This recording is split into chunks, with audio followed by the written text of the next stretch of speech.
Welcome to race 4 of the LFM ACC Competizione Sprint Cup at the iconic Mount Panorama circuit. Today, we'll be focusing on the enigmatic Daniel Bourne, known for his unconventional tactics both on and off the track.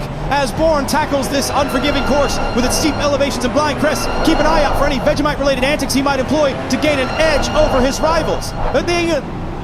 Bourne's qualifying performance was lackluster, placing him in P11. He blamed a faulty Vegemite dispenser in the cockpit for distracting him, claiming it kept shouting, "Oi mate, spread me thicker!" Lights out and away we go! Bourne maintains his starting position, P11, as the field navigates the treacherous first corner. The race is on! Amado's aggressive move sends Bourne spinning off the track. But what's this? Bourne's car leaves a trail of Vegemite behind, causing Amado to slip and slide as he tries to maintain control. Bourne manages to keep his car running and rejoins the race, albeit at the back of the pack.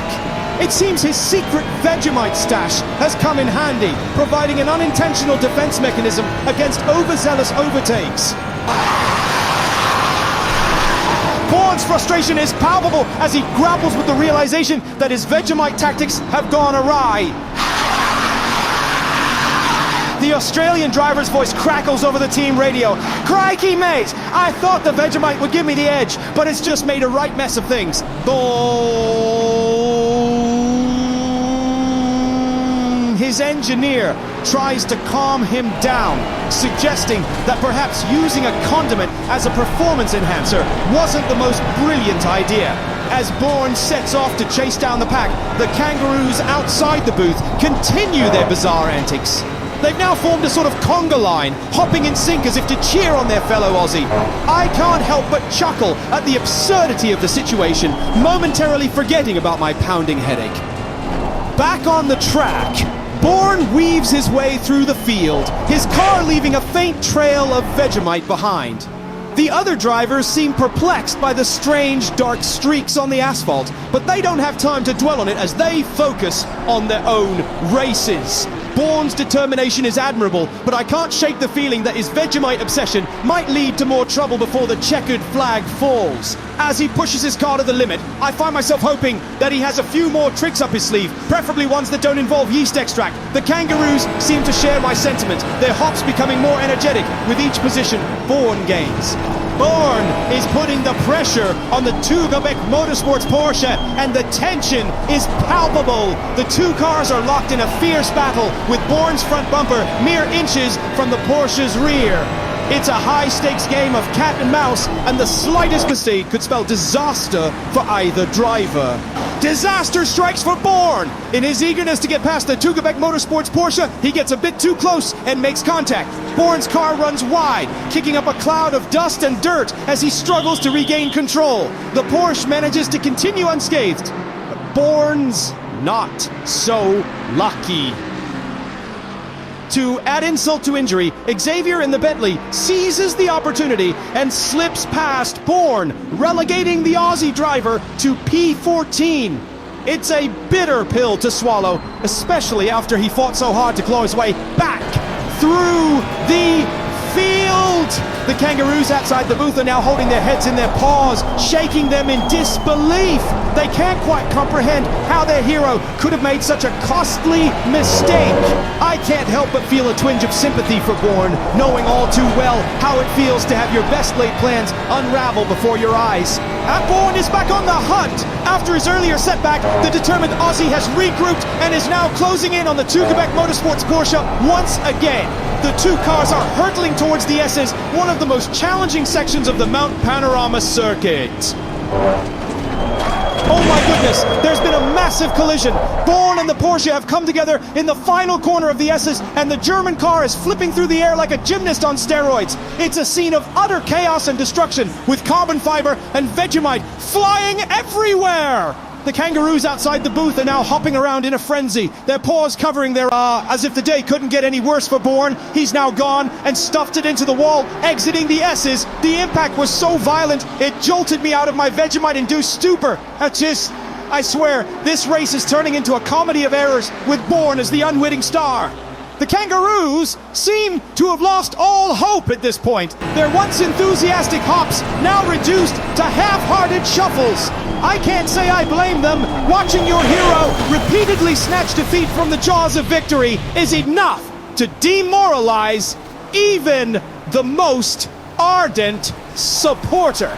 Bourne has somehow managed to rejoin the race after his latest off-track excursion, but his car looks like it's been through a blender filled with Vegemite. Grass, dirt, and yeast extract are caked onto every surface, making it look more like a mobile caboose potos heap than a racing machine.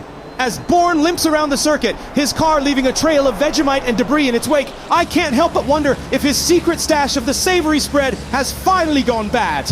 Maybe the intense Australian sun has caused it to ferment, turning it into some sort of mind-altering substance that's clouding his judgment. The other drivers are giving Bourne a wide berth, not wanting to get caught up in his Vegemite-fueled madness. It's like watching a slow-motion train wreck, except instead of metal and fire, it's all about yeast extract and poor life choices. Bourne's engineer comes on the radio, pleading with him to retire the car and save what little dignity he has left. But the Aussie driver is having none. As we rejoin the action on lap 4, it seems that Bourne has managed to avoid any further Vegemite-related incidents, at least for the moment. Remarkably, he's caught up to the back of Piston, who's been quietly going about his business in the Honda. I guess you could say Piston's been connecting with the track, eh? Sorry, I couldn't resist. Bourne and Piston are now closing in on a tight battle between Amato and Jemet, who have been trading paint and positions for the last few laps. It's like watching a high-speed tango, except with more carbon fiber and less sequins. In a move that can only be described as a stroke of genius, or perhaps madness, Bourne has managed to piston his way past his rival, leaving Piston's hopes of victory in the dust. The Aussie driver's Vegemite-powered overtake was a thing of beauty, a perfect blend of precision and audacity. Piston... Oh no! Amato's car suddenly snaps out of control, sending him spinning wildly across the track. It's a massive crash, and debris is flying everywhere. Bourne, who was hot on Amato's heels, is caught completely off guard. He slams on the brakes, but it's too late. He plows straight into the spinning car, unable to avoid the carnage. The impact is sickening, and I find myself wincing as I watch the two cars crumple together like tin cans. The kangaroos, who were just moments ago cheering Bourne on, are now covering their eyes in horror, unable to bear the sight of the destruction. As the dust settles, it's clear that both cars are heavily damaged. Amato's machine is a twisted wreck, barely recognizable as the sleek racer it once was. Bourne's car, meanwhile, is a mess of crumpled bodywork and shattered Vegemite jars. The marshals are quickly on the scene, rushing to check on the drivers. Thankfully, both Bourne and Amato seem to be okay, but they're clearly shaken by the incident. His radio crackles to life with a flurry of activity. The Aussie driver is clearly frustrated, his voice strained as he tries to convey the extent of the damage to his engineers.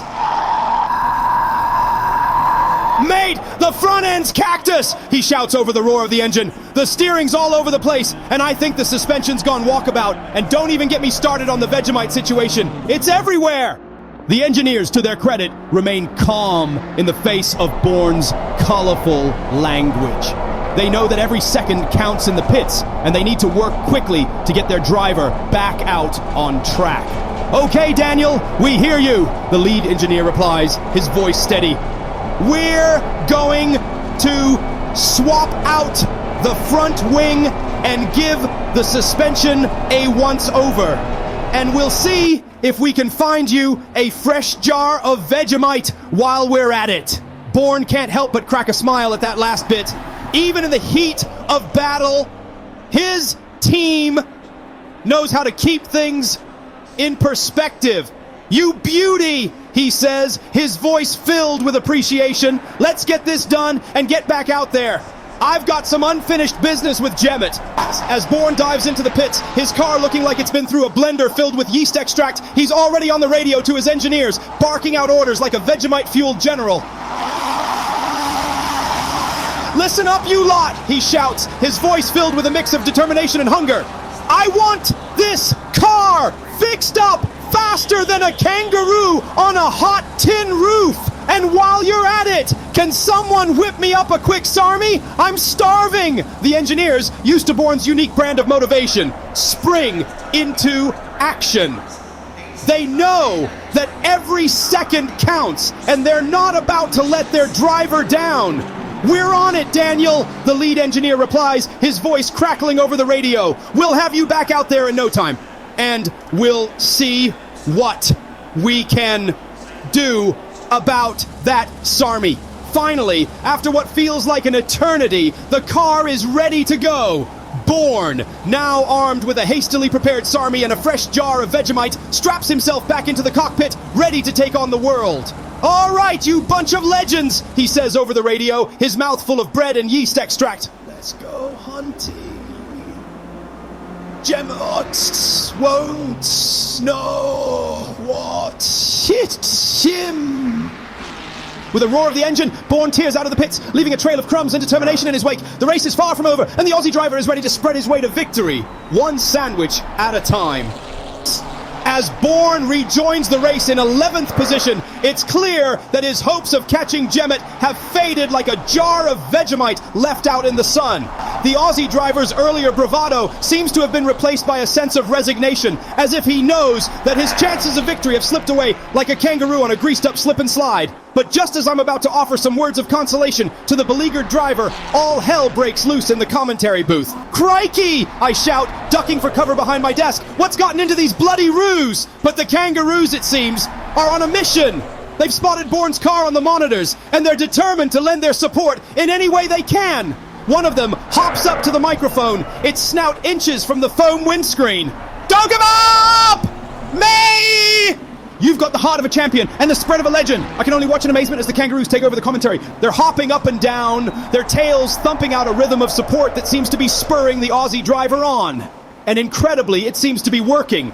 Bourne, who had been looking dejected just moments ago, suddenly sits up straighter in his seat. His eyes narrow with determination, and he grips the steering wheel with renewed purpose. You beauty! He shouts over the radio, his voice filled with fresh energy. Let's give these blokes something to hop about. As Bourne rounds the final corner and crosses the finish line, it's clear that this has been a race unlike any other. From the early promise of his Vegemite-fueled antics to the heartbreak of his crash and the unexpected support of his marsupial fans, it's been a roller coaster ride from start to finish. As we look ahead to next week's race, I can only imagine what new twists and turns await us. Will Bourne's Vegemite-powered exploits continue? Will the kangaroos make another appearance? Only time will tell. So be sure to tune in next week, same time, same place, for another thrilling installment of the LFM ACC Sprint Cup. Until then, this is your slightly hungover commentator, signing off from Mount Panorama. See you on the other side, mates!